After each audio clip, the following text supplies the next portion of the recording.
আগ্রাসনকে রুখে দেওয়ার জন্য। বাংলাদেশের বিজেপিকে ধন্যবাদ জানাই যে তারা আওয়ামী লীগের আমলে আমরা দেখেছি কিভাবে বিড়ালের মতন থাকত, গতকাল আমরা সিংহের গর্জন দেখেছি। তারা বিড়ালের মতন কাপুরুষের পরিচয় দেয়নি।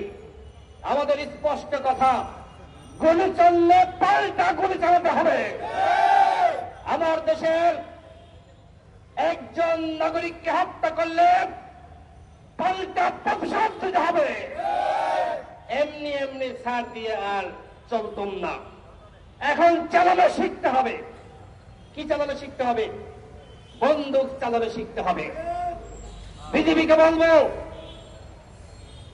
ভারত আমার দেশের সীমান্তের নাগরিকদের উপর আগ্রাসন চালাচ্ছে, হত্যা করছে এবং ফেলানির মতন বাংলাদেশের মানুষের লাশকে সীমান্তের কাঁটাতারে ঝুলিয়ে রাখছে। আমরা বাংলাদেশের জনগণ ভারতের এই হত্যার যজ্ঞ আর মানব না। গতকাল জবাব দেওয়ার জন্য দেখেছেন না, একজন মুরব্বী তিনি হাতে ইট দিয়ে তিনি ছুটে চলছিলেন।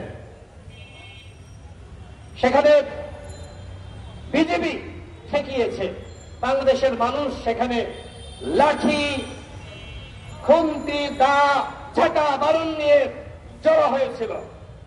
ভারতকে বুঝতে হবে, চুদুর বুদুর করে বাংলাদেশের জনগণকে আর ভয় দেখানো যাবে না। তোমাদের সাথে আমরা চুদুর বুদুর সম্পর্ক রাখতে চাই না।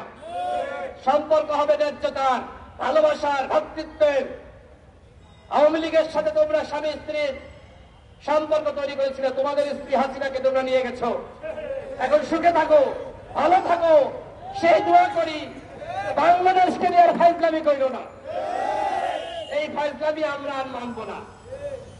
বন্ধুগণ, এই যে একের পর এক সীমান্তে আগ্রাসন চালাচ্ছে, হাসিনার আমলেও কিন্তু আমরা প্রতিবাদ করেছি। কেউ প্রতিবাদ করুক আর না করুক, গণ অধিকার পরিষদ এবং তার অঙ্গ সংগঠন ছাত্র, যুব, শ্রমিক, পেশাজীবী অধিকার পরিষদ প্রতিবাদ করেছে।